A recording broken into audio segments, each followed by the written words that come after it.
Hello, and good morning. Good morning, everyone. Good morning, James.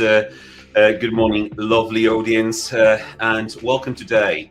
And today we have no simple tasks to cover. It's emotional intelligence. And actually, this is so deeply in all of us and so fundamental to get this right.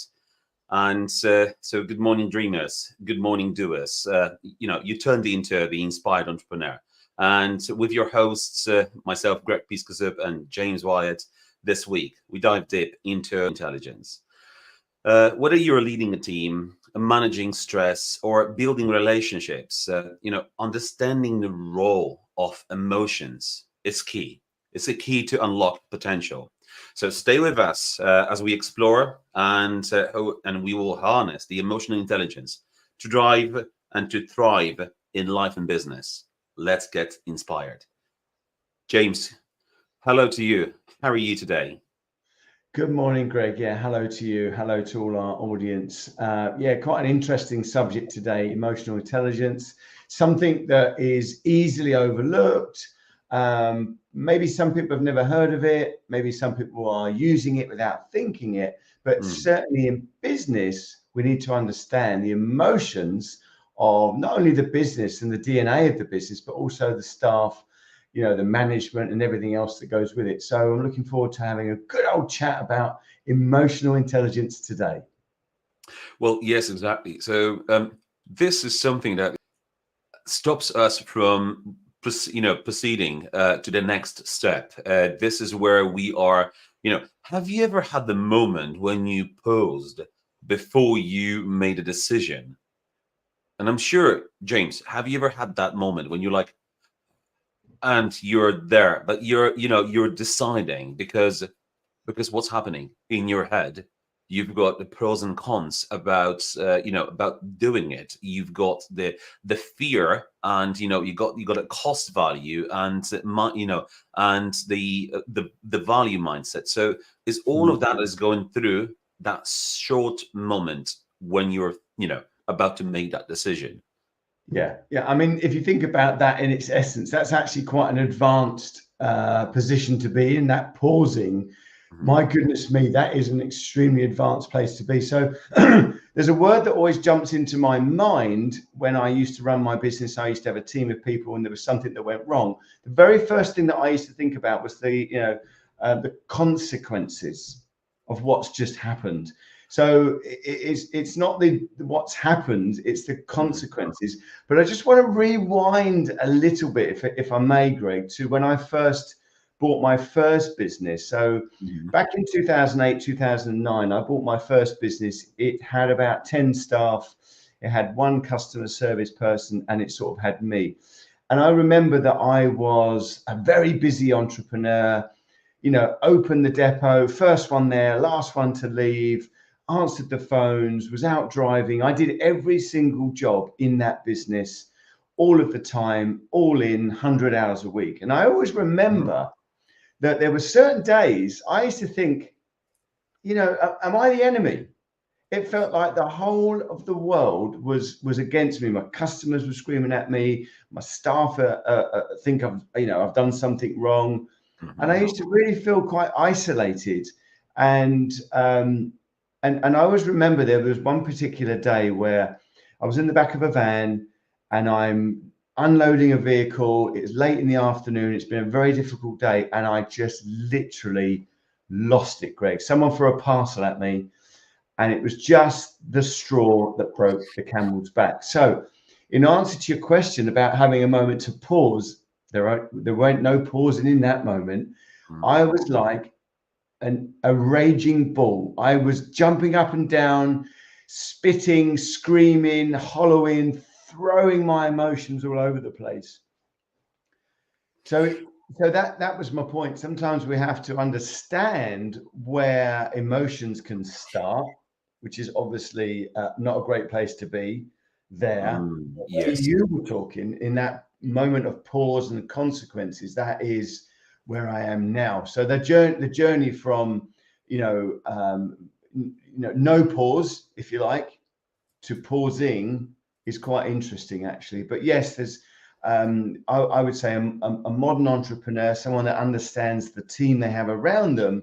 If you do have a problem, then it is a good idea to pause, think about the consequences, damage limitation. No one's to blame if you've got the right structure in place. But most definitely, you're right. A pause, a thought. How can we improve the situation? But That is James, thank you so much. You've just reminded me of how how that's been for me as well. This is when you snap. This is the emotional. Like, we can talk about the emotional intelligence now because we worked on it over the years and acquired. But this is no simple task. This is not like you're gonna watch an episode, a podcast, read a book, listen to some other guru. No, this isn't a simple and short process. I'm still mastering, still learning how to master your emotions, and every day, every week, every month, every year, it's getting a 1%, a little bit better. Mm, So mm, yes, James, there are moments that there would be like when you put a red carpet in front of a bull and he's just charging at you, and I mm. have this as well, but I've got less and less. And what happened, and this is going to be a very personal. I'm going to share this with you. So when I'm in that moment that you will take me out of my positive zone, and I will snap with my emotions. Funny is because it was last night. We were on the way back from beautiful Snowdon, where we climbed to fundraise for charity, and Wow. we, both really, really tired. It's a 4-hour drive, and we're going back. And we started the subject. We started talking about something that is very personal, and and we both care, and that's what it happens. But when you both care, but you both have a different so me and my partner both have a different approach to that problem. And when there was a moment that I've snapped, and I'm like, I've actually called my partner the name of my ex-partner, because I know, but we both used to fight a lot because we both are entrepreneurs. And when we had a lot of discussions. She's a lovely lady, uh you know who you are, and I send all my heart to you. You're a lovely person. But when we were fighting, have this discussion, look at the program that stays in you, and it's so deeply that you're automatically like, there you go, it comes out. Mm. So emotional intelligence is something that you develop over time, something that you can work on.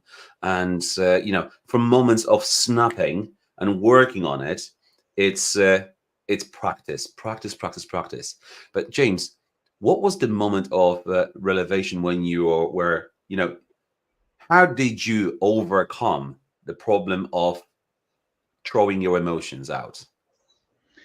Okay, so if we're probably talking about pre-spiritualism, pre-enlightening. So when we're talking about someone that isn't connected to the universe, doesn't meditate, doesn't do Hmm. any spiritual practices, then the whole world can be the enemy. Absolutely. Everything's going wrong. Why has it got to happen to me? Obviously, we always take things out with our loved ones. It's what we do, isn't it? We don't take it out on people that we don't know, or we take it out on the ones we love. So I think that you are right. When there's anger there, when there's real bitterness, you almost go back to a wound that you've got. You're absolutely right. You go back to this wound, wherever that is. Maybe it's inner child healing, which is obviously very, very important. Something that happened to you that triggers you. And I think it's important that we understand what that, I'm not going to say weakness or strength, it doesn't matter.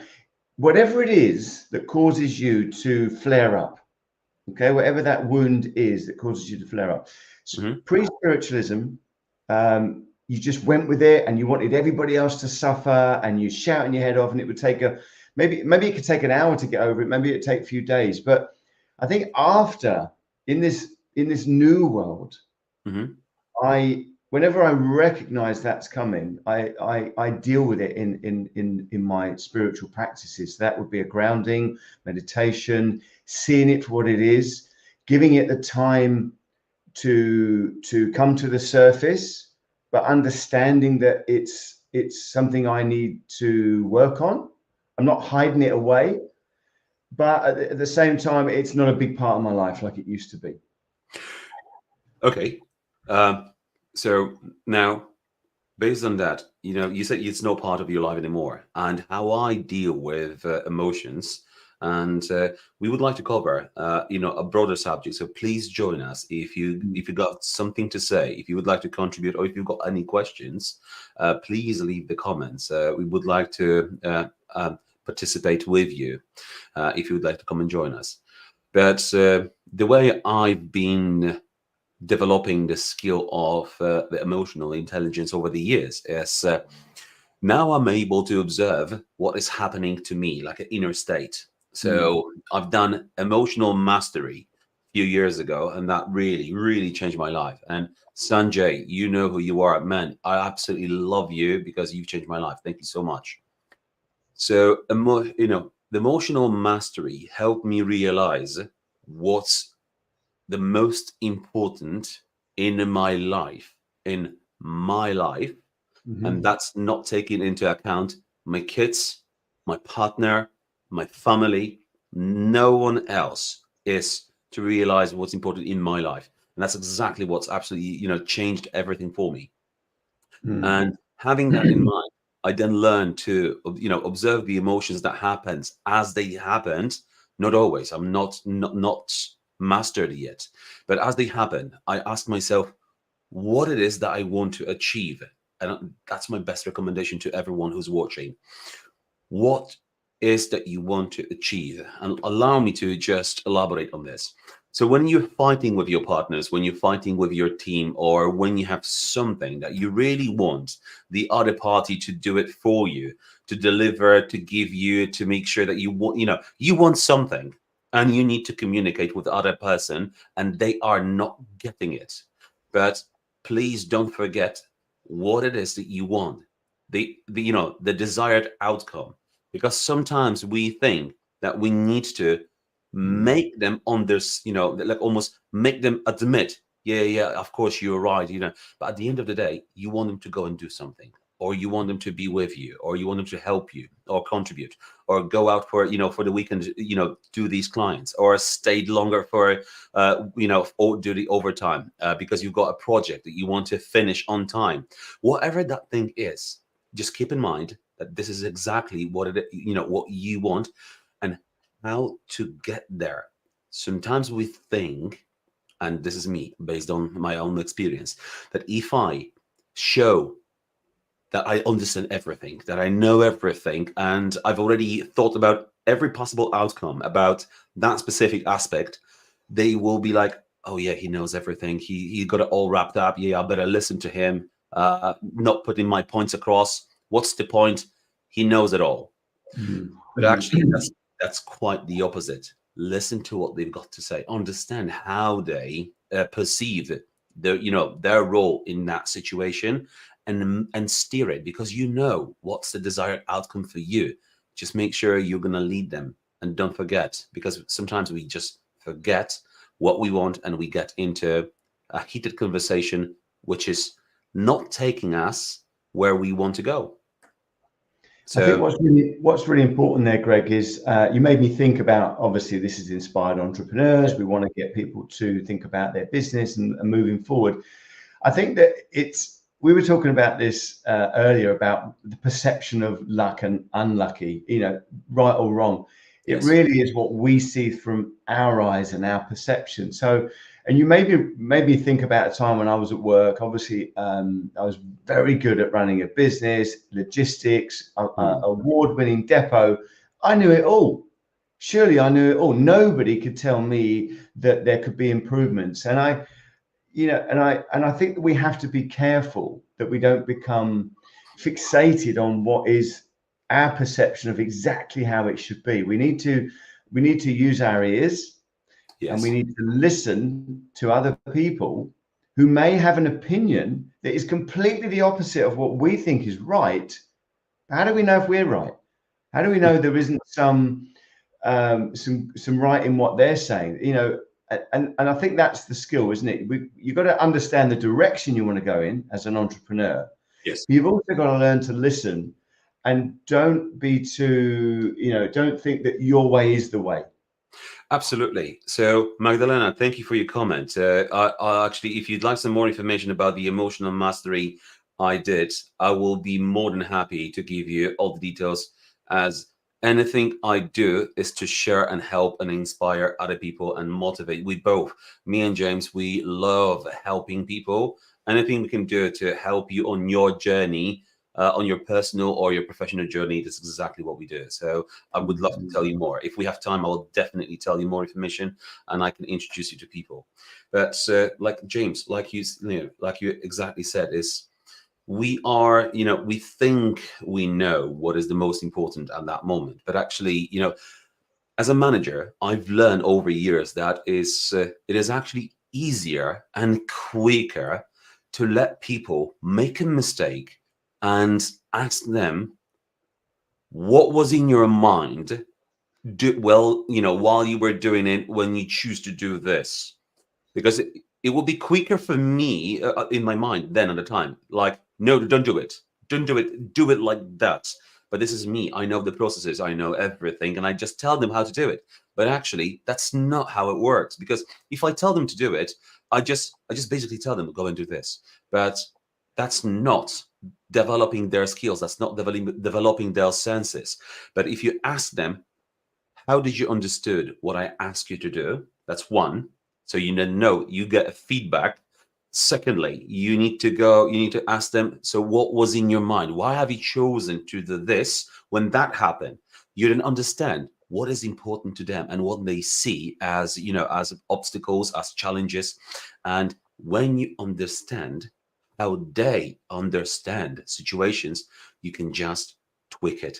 You can then work on that, because ultimately, you don't, trust me, you don't want to be in your business telling people what to do all your life. You want to train, you want to understand how they think, what is important to them at Yeah, different situations, and make sure they understand their business values and where you want to go with your business. So then you can go leave your team and you can relax. You can yeah, chase whatever dreams you have. Just yeah, that's the emotional mastery for your team. And this is the intelligence you want to use as an emotions. Give them the element of leading the moment, or leading the team, or whatever moment of leadership you're allowed to give your team. Do that. yeah. I totally agree that, again, I ran a business for over 20 years, and logistics is a great business to be in because you get instant results. Yes. Talking about a next day delivery service, it's got to be done right. It's got to be done professionally. And it took me a number of years, Greg, to allow my staff to fail. Failure in my eyes, remember, okay, might not be failure in their eyes. The actual Yes. win could be that you've got a stronger team because, oh, my boss is great. He allows me to do he allows me to, do my stuff, put some ideas out there, gives me autonomy to try new things. I mean, for you, it might be like a big screaming red flag. No, no, no, I wouldn't do that. However, for them, it might be worth it failing for them to get Mhm. a stronger sense of emotional connection with the business. And I'll give you an example. So if you can imagine a logistics business, we used to have this big belt that the parcels would roll along. And this belt had one speed, Greg. And Yep. I'm sure if my team had a speed dial, they would think that if I turn it up parcels come off the lorry quicker, they come down the belt quicker, surely everything will be quicker and we get out the door quicker. But what they fail to realize is that when you've got 25 people taking parcels off the belt and it has to go in the bay in a certain place so the driver can find it, so he's more organized. There's a real flow to the building that took me a while to get right. But there was an actual gap that I would leave between the parcels that was the perfect gap for everybody to flow. But my team thought that in that gap they could put they were called smalls, so bags, thinking they were light, they were easy, they would be able to be picked out in between the parcels. So I allowed them to do it, Greg. And what happened was there was a huge issue with parcels going everywhere in the wrong bays. Drivers were getting frustrated, lack of direction, lack of clarity, and it wasn't a great day.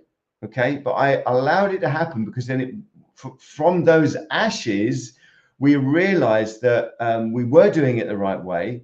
Although it was good to try other things, it fundamentally, I think that failure reminds us of how great the systems are that we've already got. But, you know, we shouldn't move away from the fact that trying new things is a good thing. So you're absolutely right. Allowing your team to fail is a really, really good idea. James, how about the emotional intelligence when managing stress? So, high stress environment, and if we are all entrepreneurs or running business of any sort, whether this is parcel business, whether this is electrical business, whether this is property investing or developing properties, whatever it is that you do in your role, or even if you're working as a professional, as a skilled professional in your role, there will be an element of stress. So there's always someone that you care about. So if you're working for yourself, you care about your clients because you want to deliver and get paid.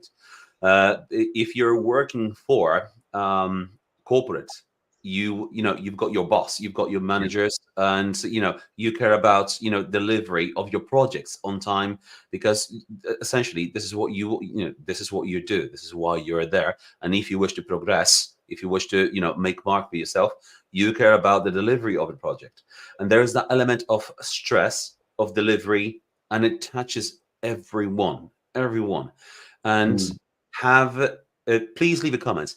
Have you been recently in that moment of stress that you've realized that you actually, this is happening to me? Because when we get stressed, we might not be actually aware that we are going through. I know I'm angry, but are you realize that you've just let yourself into that state of emotions? Because when you realize that you're in that state, that's truly intelligence. That's the emotional intelligence. You're in this situation, and that changes everything. That changes everything, because you might quickly react, or maybe slow down, or just diffuse yourself. And leave us a comment. I'm really, really curious if you remember last time you just, you went out of control completely, or just mildly out of control. It will be very, very interesting to see who has done this recently. But James, what was the last situation? Was it the parcel that someone just throw the parcel at you? Well, first of all, there's two types of stress, really. There's the actual happening, the right now, the stressfulness of an issue. But also, like I said, it's the consequences of that issue. So there's two types of stress and I think as a business owner, it's probably the consequential stress is the worst, because you start to assume that if you let that customer down, or you've been unfair to that employee, or indeed you haven't hit your KPIs with your corporate bosses, then somewhere down the line, it's going to affect you more than the actual problem right now. So there's two types of stress. I would say that it comes down to, spreading out the stress and the consequences. So if you've got a good team of people around you, then first thing I would do is share out the responsibility of what you're trying to do. Understand that the situation has happened, and get your team to have a pause, like you said, Greg, Yes. and to have clarity and trying to find a solution. But stress can be, sometimes you don't have an instant, it's not like there's the problem, there's the solution. Sometimes stress in itself, it happens over a period of time. I suppose the one that's happened to me recently is I do service accommodation. So I've got some service accommodation, which is obviously Airbnb, booking.com, whatever you want to call it. And I've got systems in place. I've got a virtual assistant that deals with the day to day. I've got maintenance on that I can call on, engineers, cleaners. I've got all this whole team of people that can filter out day-to-day issues. But had a phone call from an unknown number, and it was a guest saying that they haven't got any heating, the boiler's broken. And so that was my immediate stress, thinking, so we haven't got hot water, which, in service accommodation, there's two things people really find important. It's the Wi-Fi and hot water. You've got to get those two right. So it's a brand new boiler. Why haven't we got hot water? The guests have been there a couple of days. So the consequences for me is bad review. They might leave, expense for a new boiler. Why hasn't my VA picked it out? Why are they ringing me? There's lots and lots of sort of consequences of why I got that phone call. So that was quite stressful. So obviously I tried to ring my heating engineer. He's on holiday. My cleaner couldn't get over there. So there was this also added stress of all the filters that I put in place were falling apart. So there was this moment where I had to deal with raw stress. Yes. And you know what? In that moment, I always try and look for the serendipity, the reasons I can turn this into a positive. What is this highlighting that I can improve on? So that was a moment of stress for me recently. How acute it was I had an old contact that I knew, that I'd helped in the past, and they were more than happy to help me. They shot over there. We got a heating engineer to look at it, and we sorted the problem. And actually, we got a really good review from the people that booked it. It was booked on behalf of an old couple.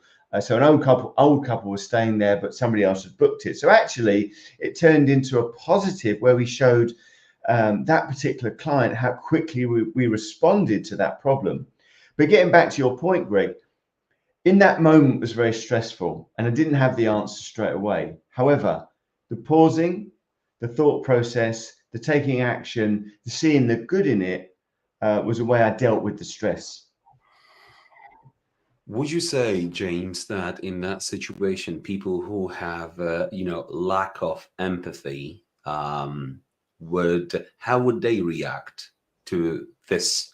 Because obviously, where we both are in our circles of property entrepreneurs and people who invest in properties, and the very example that you've just shared could touch hundreds of people when they are managing their service accommodation, and they get possibly phone calls on every week. There's something wrong.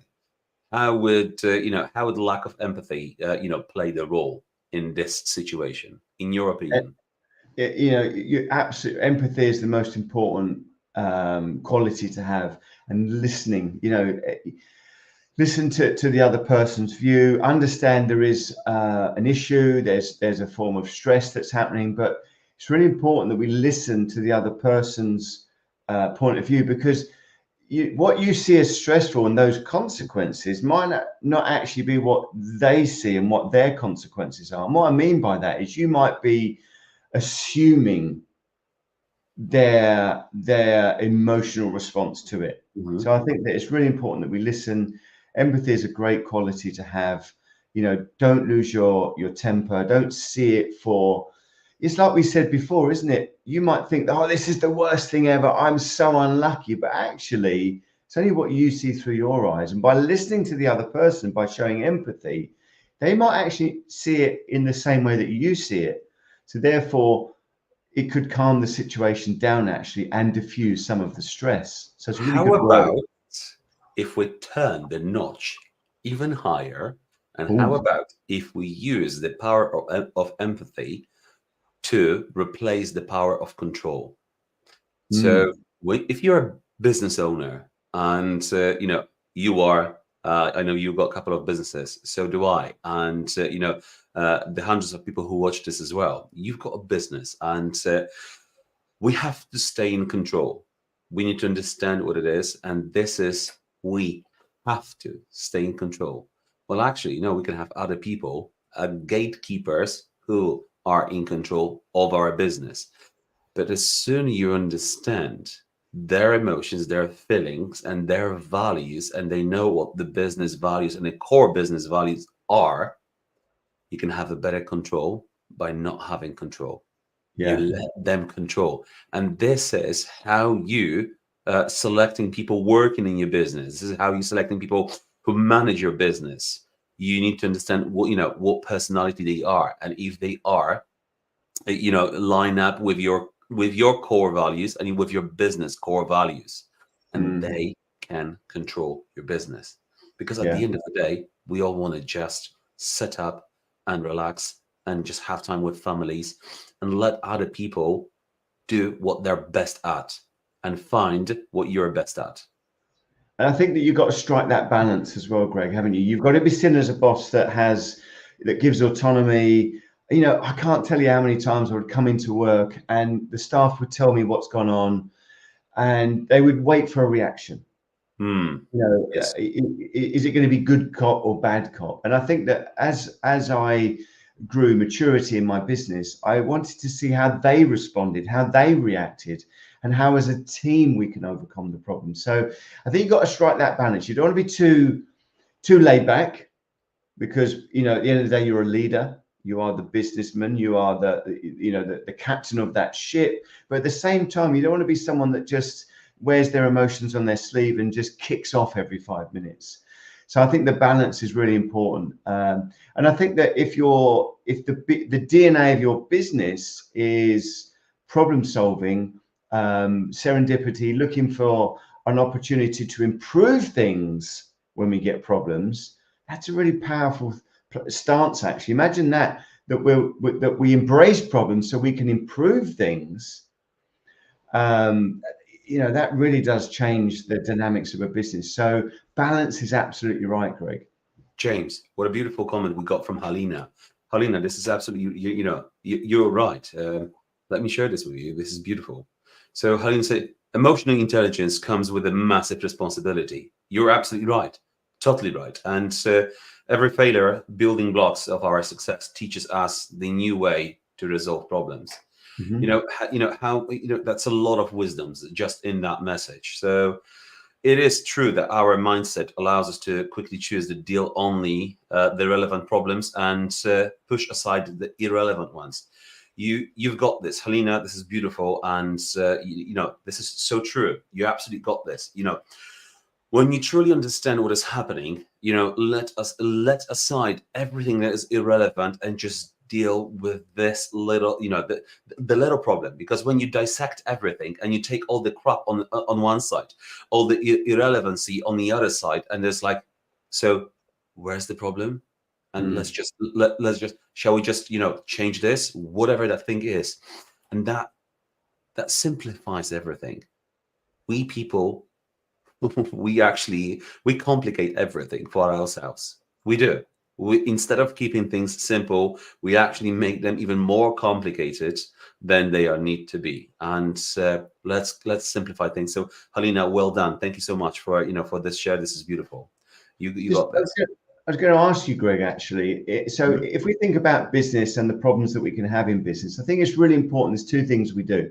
We're proactive. So we have systems in place that allow us to not have silly mistakes made. So that's the first thing. We have those processes in place.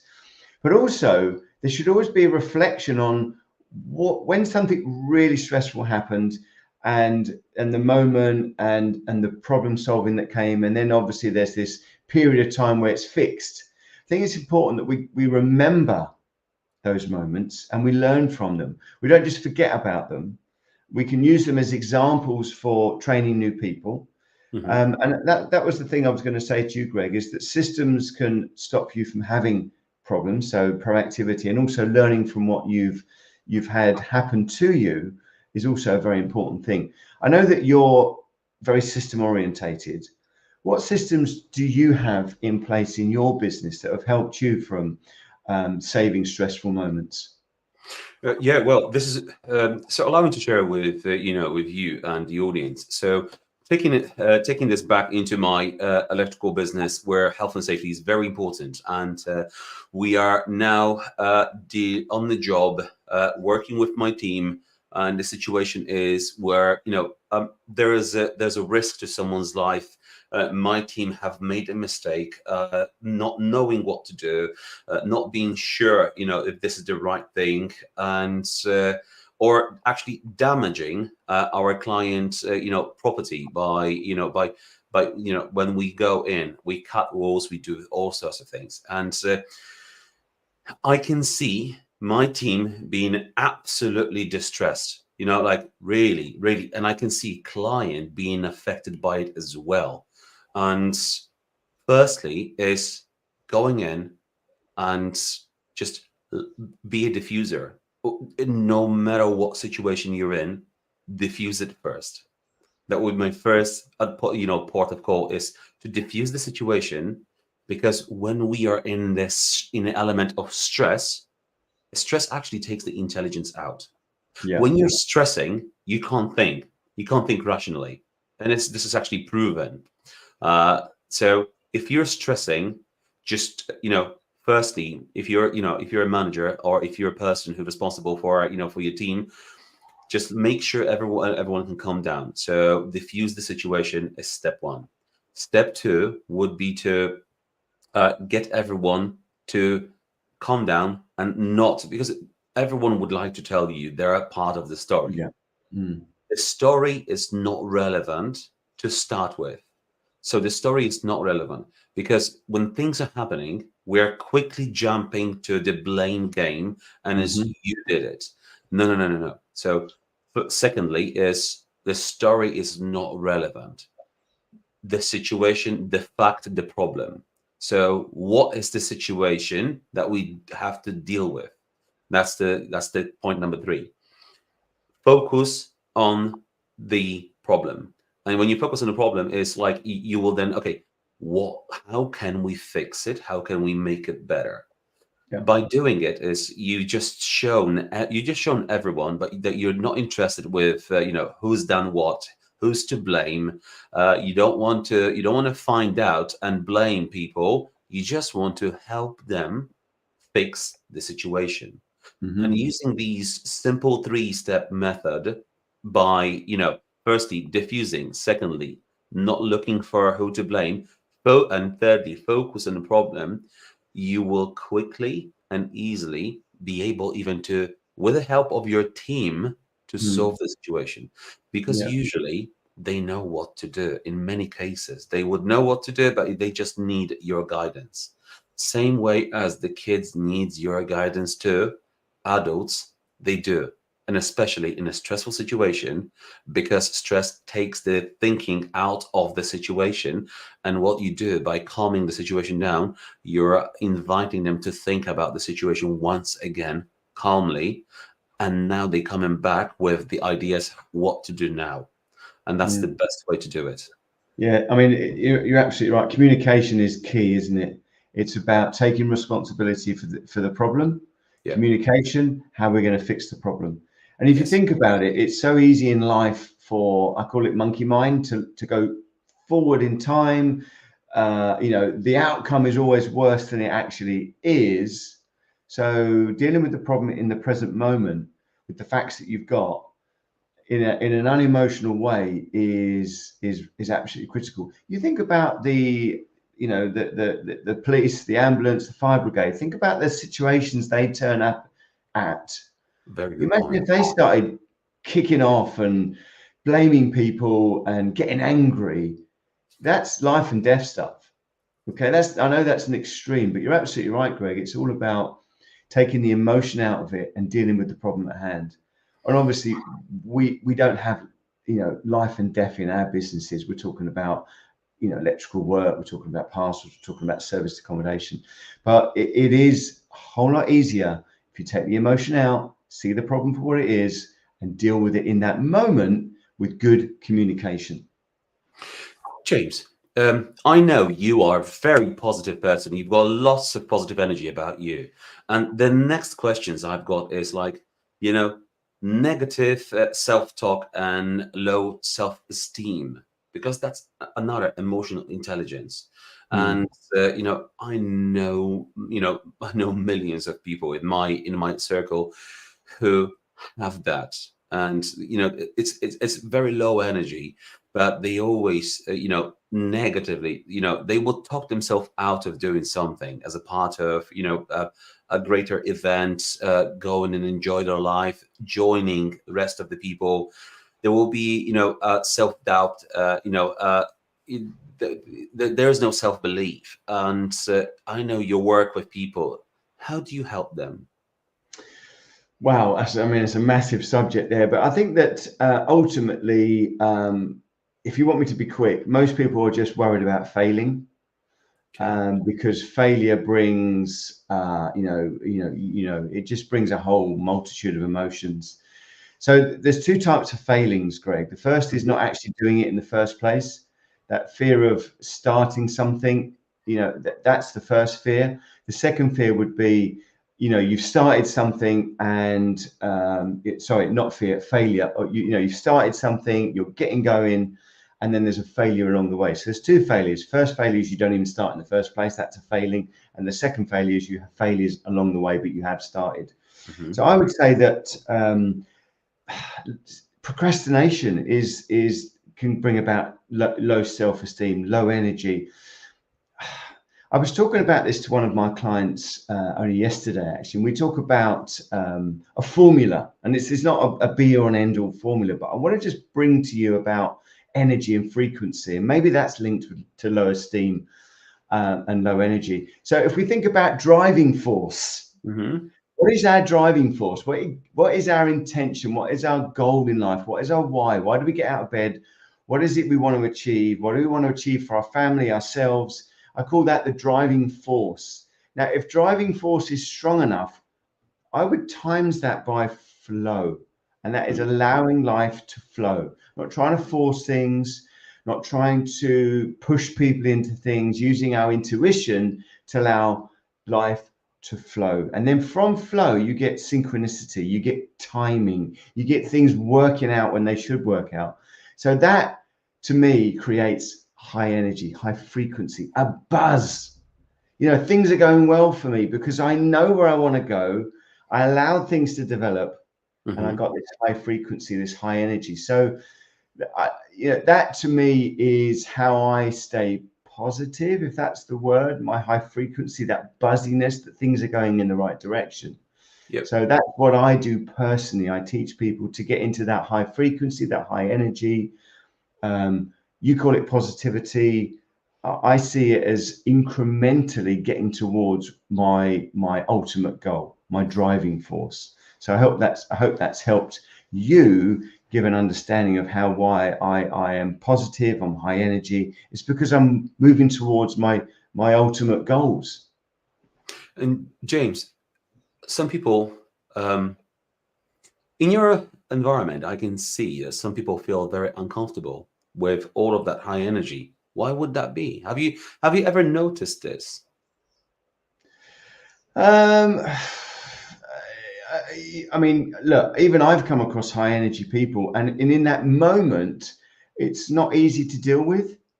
It's like, wow, there's so much energy here. I don't even know where to start. So, but what I do know is that some people do have low energy, and I think sometimes we have to, as coaches, you're a coach, I'm a coach, we have to balance our energy with their energy.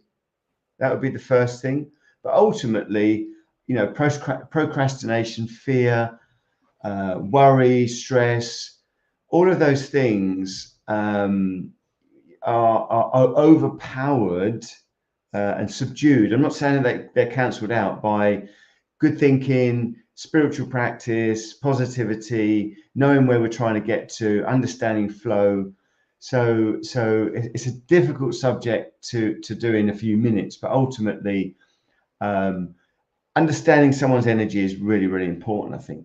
Indeed, but and also James, this is let's reveal a little bit of a secret here of coaching people and being a good mentor.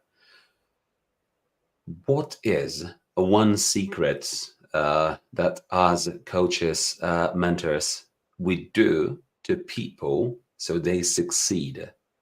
In my opinion, this is we just allow them to do. They know already what they've got to do. We just listen and help them achieve what they want to do.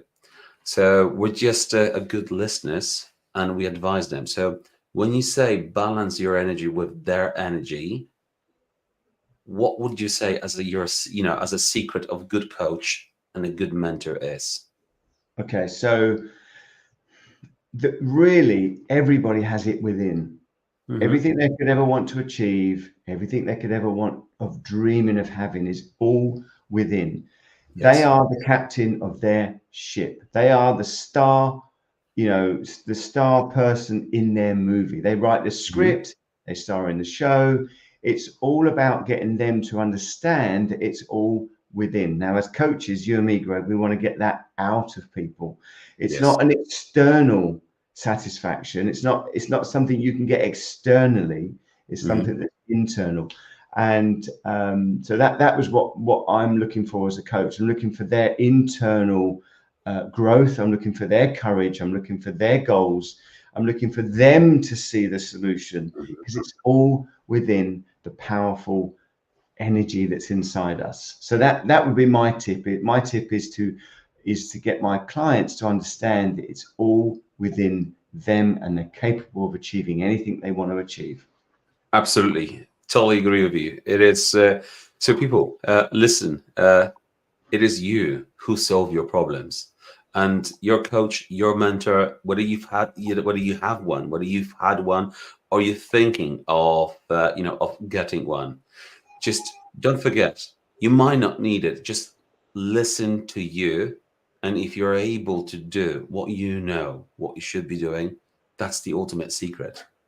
We Mm. as coaches, we as mentors, we're just help you be more accountable to what you need to do. And that's all there is. Because you don't want to have a coach who tells you what to do, because ultimately they will be telling you all your life what you've got to do. You want to take control of your own life and smash it. It's your life at the end of the day. And some of us, I do need a coach. I know what I've got to do. I've got a coach, I've got a business mentor, and they are taking me to my next level because it's accountability at the end of the day. That's what you've got to. That's what you've got to work on. That's what I'm working on. James, are you using any coaches or any mentors at this moment? Of course I am. Coaches are there that people in front of me that are helping me move forward, and likewise, we're helping people along their journey, putting them forward. So yeah, a coach is absolutely important to me. I don't know what I would do without one. And obviously, we've got all that experience and that emotional intelligence to help my clients as well. So, 100%, I have a coach. I'd have 10 if I needed to, because obviously there's coaches in different fields. But yeah, 100%, I have a coach, and always will. Absolutely, totally. So do I. And just to summarize today's episode, so Magdalena, I'll come back to you on your questions about emotional mastery. Please DM me, and we can take this off, off live channels. But actually, thinking of it now, it will be amazing to invite Sanjay to one of our podcasts so he could share firsthand how he helped, well, me, and how he that's going to be interesting. Mm.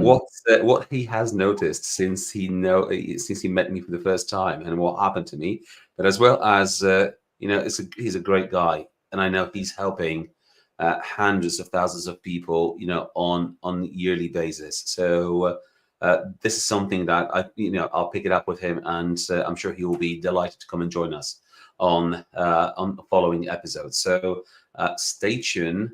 And James, final words for our audience today to finish this, this amazing, very broad subject of emotional intelligence. Emotional intelligence, I would say, it's two things really. First thing is understand other people's emotions and use your ears to listen. And secondly, work on your emotions. It's not about, burying the trigger points that you've got. It's understanding that when they do come to the surface, you deal with them in the best way that you can. So for me, it's spiritual practice. For me, one point: understand what you want out of the situation. What's your outcome? Because if it simply is they agreeing with you on whatever it is, just focus on it, because sometimes we can lead on a heated discussion which is not needed. Just state the obvious. This is, I want this. And trust me, you'll cut the chase and simplify things. That's what I would say. Thank you very much. Thank you everyone for tuning in today. It's wow, it's a deep subject, isn't it, James? It's just something that we tackle every day. Something we have troubles and challenges on a daily basis. But hopefully, with today's episode, you've got a little bit more clarity of how you could start approaching these new challenging emotions in your life. And that's exactly what me and James wish you after today's episode. So stay tuned for more, and see you next week for something truly special. Thank you very much. Enjoy your Sunday. See you later. Bye.